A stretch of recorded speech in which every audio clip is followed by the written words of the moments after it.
Welcome to the Landscaping Podcast. My name is Joel Barnett, and today's is the 24th of the Instagram live Q&As that we've done. And got a special episode this week out with Peter Donegan as a guest host. So I don't know if there's going to be any value in the episode. I assume the value comes from my awesome questions, and he doesn't ask any good questions in it. But hopefully there's some entertainment in this one.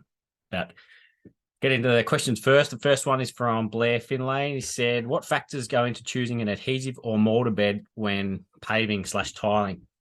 So what he's talking about is whether I choose to lay on mortar or a tile adhesive. And the simple answer to that is what factors go into it is my ability. So I think I've done one job where we laid tiles on tile adhesive. And that's not my forte. You would think it's pretty similar to laying on a mortar bed, but it's quite different. Certainly in the preparation has to be a lot different. And that's the same where a lot of tilers can't just do pool tiling because it's a lot more complex, even though they're doing a very similar role. So the slabs we do don't have to be perfect. So they're good to practice on when you're first doing concreting, because your slabs don't have to be perfect because you're using mortar, and there's a bit of variation in the slab for that. So another reason you would lay on mortar is also because a lot of the pavers we use aren't calibrated, so they're not exactly the same thickness. So you can't, there might be, especially when you're doing crazy paving, there could be 15 millimeters variance in the thickness of it. Some of the cobbles that we've used vary between 20 and 60 mil. So so a lot of them, the main reason landscapers will use a mortar bed is because of the variance in the thickness. Whereas when you're tiling, they're always calibrated. So there might, I'm sure there is a slight variance sometimes, but that's when they use their packers and the joint spaces, which get them all flush and lining up with each other. But yeah, that's why we do that. And the only factor is my skills. So it'll be interesting to see how the driveway goes at my place that I'm tiling. Next question from Dan Foreman. He said, did Ashley James leave his phone in his boogie board bag at the airport and it got pinched? So I believe Ash did lose his phone, and still haven't confirmed yet whether the person who's now operating his Instagram account is actually Ashley James or it's the person who stole his phone. So just keep an eye on the type of posts he does. There's not any fancy flowers, that someone else has taken over the Instagram account. Next question is from Amy Taylor, Landscape Architect. Said, what's the best aspect you like about your job? I reckon the variation. I think I said variance the other day, and I don't think that's the right word, but it's the variation of what you do within landscaping. So it didn't work today, but the previous 2 days was doing a bit of crazy paving. And before that, like on the job, we put in some 200 by 200 mil spotting arm posts into the ground. We're building a cantilevered arbor off that. And so the crazy paving we were using is bluestone. Another job we've been doing is some travertine French ashlar paving. We built a deck on that job as well using some 135 mil spotted gum decking. So it's just, and also been doing some planting on that job as well. So there's just a million different things you do within landscaping. Not literally, there's not a million things, but there's a lot of different things that you do within landscaping, and that's why I enjoy it so much. So there are things that I hate about it, like excavation, and I don't enjoy doing irrigation either, but they don't take long to do, so you're not doing a lot of it, and they're always leading to something better. So if you're doing the irrigation, it's usually towards the end of the job. So the job's about to be finished and looking awesome. And the excavation, usually then you're about to start and transforming the project into something. So yeah, definitely the variation in the different trades within landscaping. Weber Landscape said, why do you refer to the USA as North America all the time? That is because I'm also referring to Canada at the same time. So I'm just, rather than saying America and Canada, I'll just say North America. It'd be the same if someone was talking about something happening in New Zealand, but they were just referring to it as Australia. even though we're similar and the USA and Canada are similar, there is a difference. And coincidentally, there is a question later on which uses the phrase North America. So I promise I'm not using that in there when we get to that one. Patty Smith 12 said, what's your favorite type of concrete finish? That'll be the troweled finish. So it's not quite a burnished finish because I haven't got time for that. It takes long enough just to be able to strip the boxing and trowel it a couple of times. So I'll probably go over it maybe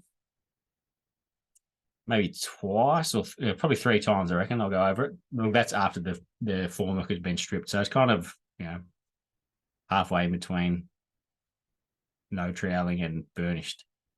I've seen the guys, like when we work with Ollie from Hungry Wolf, the amount of time he spends on it, burnishing it so that it like burns the concrete is a bit more time than I want to be spending on there. So the trowel is a good look, and it looks pretty similar as well. Just not quite as shiny as the burnished. But yeah, I'm certainly really enjoying that. And I think in the chat I did with Peter, I talked about it in that. I think he was talking about what are the types, like what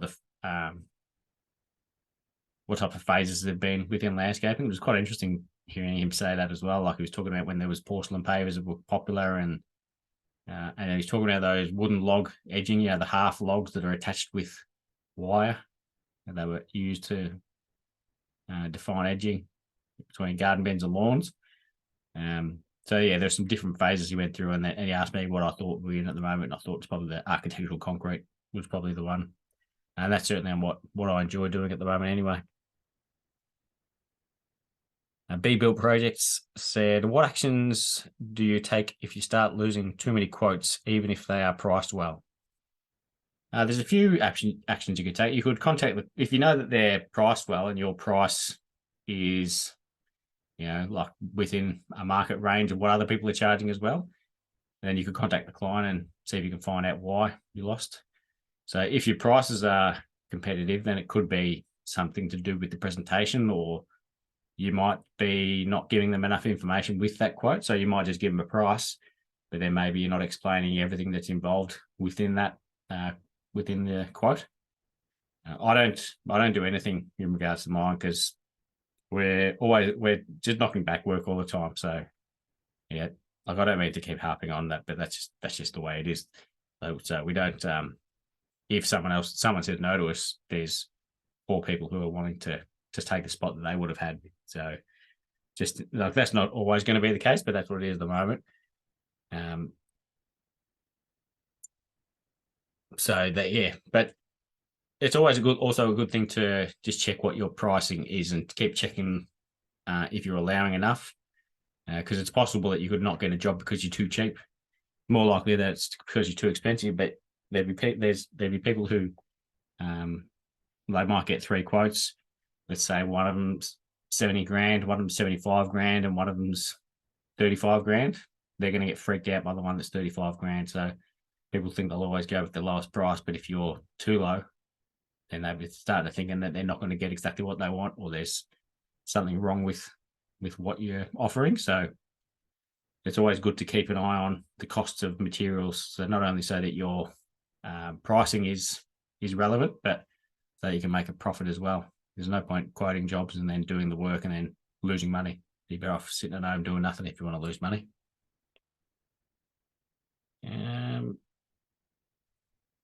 Big Z4, so Will's our school-based apprentice, said, what's a good trade to do at trade school as a landscaper? So there is now, when I went, there was no landscape construction trade at trade school, but now there is. So that'd be obviously the ideal one to do, but I think it's good, as I mentioned before, about all the different trades that are within landscaping. And I think it might have been Sean Laurie from Laurie Landscapes who said just to try all the different things, try all the different trades. So then you might find one you like purely as that trade. So then landscaping might not be your favorite because you might, want to do plumbing or electrical or carpentry. You might get like bricklaying or doing garden lighting or irrigation. There's so many different things you could branch off into if you don't like doing all of them. So you just try and just try as much as you can in the early days while you're younger and still towards the bottom end. So then you can actually zoom in on what you love doing, and you get to do a job that becomes a hobby like myself, and then you're getting paid to do your hobby, which is a lot better than paying for hobbies. Although doing garden shows is kind of that does happen. But I don't know many carpentry garden shows, so you should be fine doing that. But yeah, just try all the different trades so that you can actually find something that you enjoy doing, and you get to enjoy your work. And Dan Foreman has said Sean Laurie is the GOAT. And next question is from the Life of Bow River. And he said, how would you spend money to promote more residential landscaping? So I'm trying to hook up a meeting with Google. I don't know if it's Google Ads or just Google, but I'm looking into doing some Google AdWords because they've got a promotion going. So I thought I'd give that a crack and see what happens from it. And try and increase the design work that's coming in. So that's what I'm going to be doing this week, actually. So that's something that I don't know if you would do it. I suppose you could do it for construction as well, because it doesn't have to. You don't have to get a lot of like it. It might be a bit of a cost in there, but it doesn't have to be a lot of work that you get from it to make it worthwhile. Because you can get, like, if you spend $1,000 and you get 2 jobs out of it, then you're going to you should make a healthy profit on that. So it sounds a lot when it's like a cost per project, a dollar per project. But when you think of it that way, if it gets you by for 6 weeks, then it's done the job. You could do also like Facebook ads and Instagram ads. The demographic of Facebook is going a bit older than what it was previously, but that's not a bad thing because they're the type of people who you want to be working for potentially.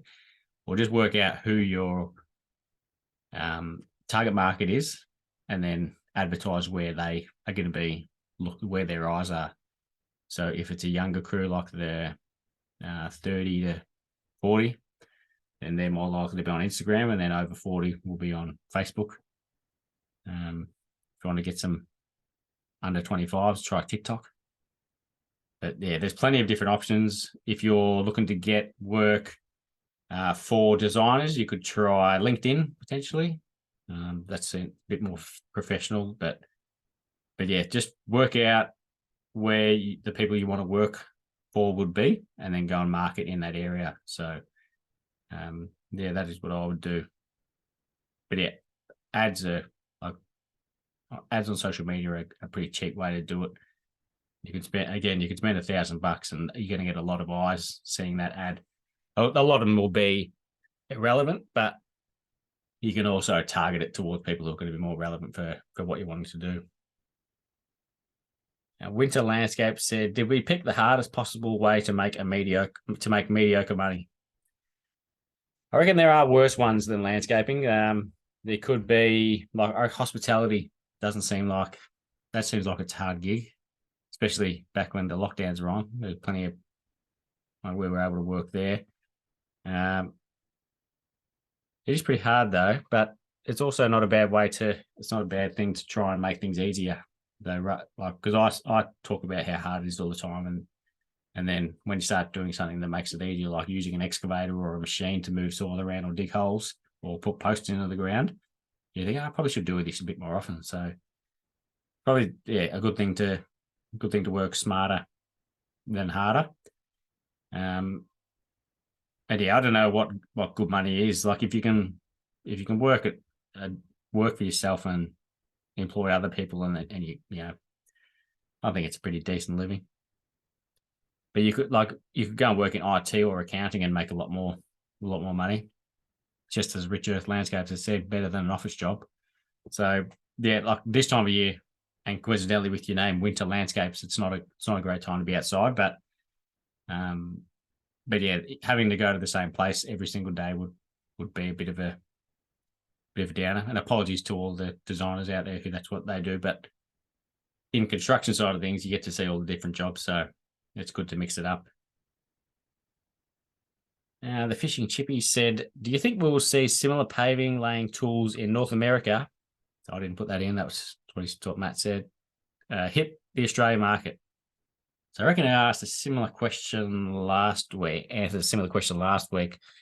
And I said that it was, if it's not already in Australia, it'll be in the commercial project first. But just as I was saying with the landscapes before, you could make things a lot easier by using these tools that they have overseas that make things easier. So they're attachments that you can put on an excavator, or they do seem to move pallets around with their Ditch Witch a lot, or bobcats, or skid steer, sorry. So there's a lot. It's interesting to see the way different countries do things. So like there's a lot of it's going to be irrelevant, but there are things you could pick up on that could make things easier for your work. A lot of them they use an altimeter, which is, I think they call it a zip level, just for getting quick heights. So I reckon that'd be handy to see a bit more often down here. But like they would obviously, people would sell them, but it's good to take out the quotes to get an idea on heights, rough heights, rather than taking out your laser level, which I do most of the time. It takes ages to get your heights with that, but yeah, it's not a bad thing to, if you're not following it, you follow a few North American hardscaping companies. Orman Landscape would be one of the ones I would definitely add to that, and then just see the equipment that they're using and see what things might be relevant for you. Like most of it's not going to be relevant, but yeah, it can't hurt to have a look at them and see what might work for you. Outdoor Dreams said, how much money is a good amount to have put aside as a buffer for potential mistakes / problems? They talked about he already puts aside money for BAS and pay-as-you-go and tax and super. He's got 4 employees, I think it was. So, and what I said to him was that you'd want to work out what you think a disaster might be, or what you might need that money for, and then work backwards to work out how much money you're going to need for that.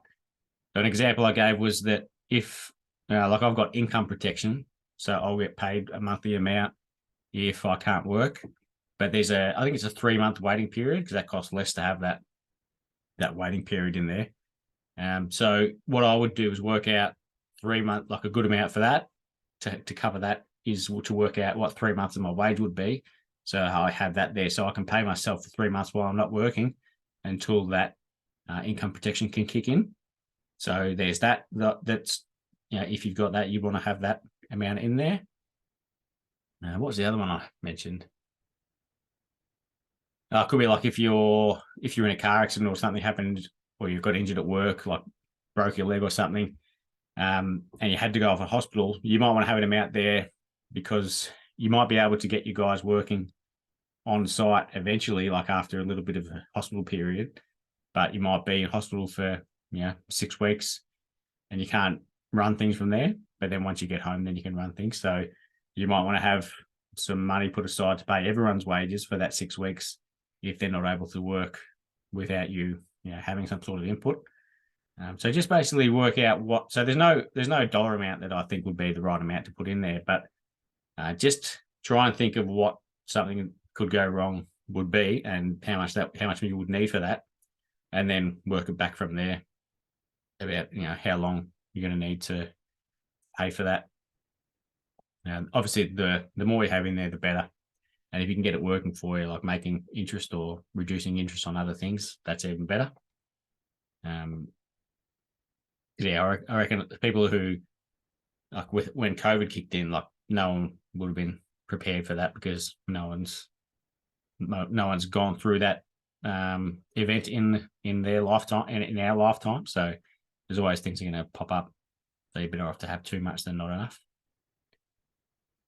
Dan Foreman said, is it just me, or did Charlie Orbones get robbed by the judges on Dancing with the Stars?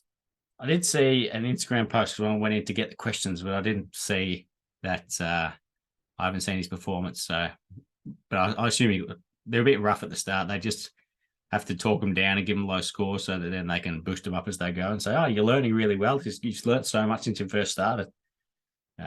So I'm sure that's just all what's happening. Just a bit of TV theatre.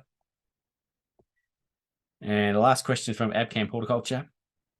If one of your employees is having an off day, i.e. in a sad or bad mood, whether it's work or personal related, as an employer, do you try to offer support and a support to them and boost morale?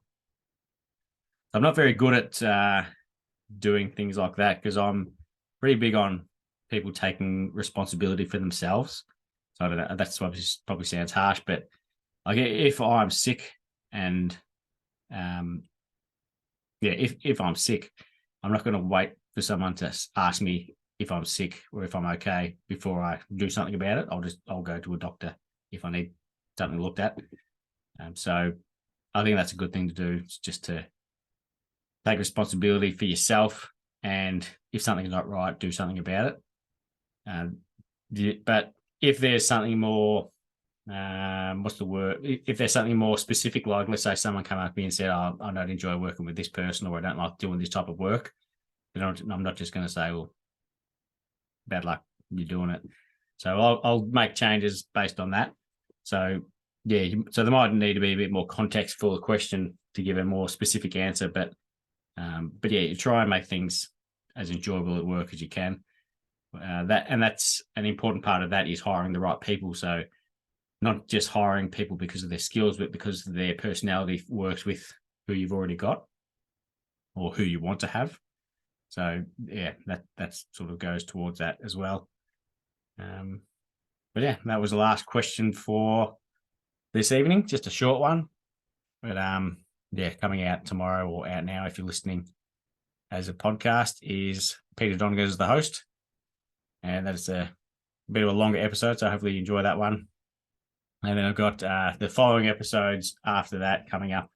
I've got a garden maintenance fella out next, and then the construction, and then designer. So got the full mix coming up, and then yeah, plenty more still to come. So thank you very much to everyone again who put in a question, and we'll see you next week.